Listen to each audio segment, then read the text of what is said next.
Je vais vous démontrer l'usage du logiciel GeoGebra pour l'étude des fonctions.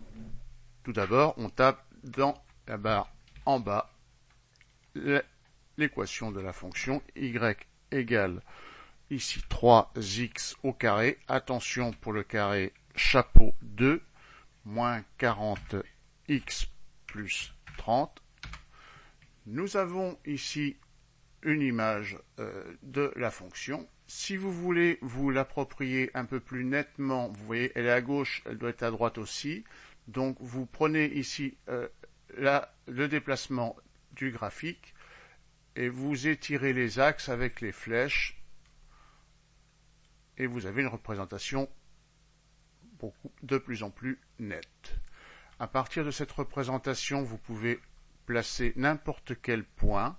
Et ce point, en prenant la main ici en haut à gauche, vous pouvez le déplacer de telle façon que vous ayez toutes les possibilités de lire les coordonnées de ce point. Par exemple ici, coordonnées de moins 40, à peu de choses près, que vous auriez pu retrouver par le calcul en remplaçant x par 2 dans cette équation.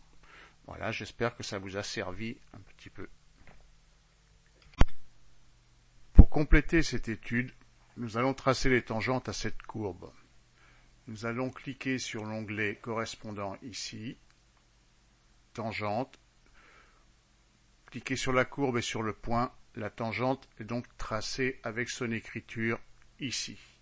Cette écriture, vous allez la transformer sous forme y égale à x plus b.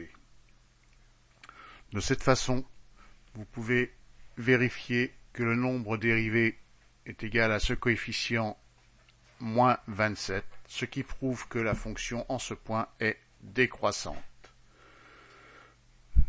En reprenant la main, vous pouvez déplacer ce point de façon à trouver les parties où la fonction est croissante et, le plus intéressant, le point minimum, c'est-à-dire le point où le coefficient devant x n'existera pas.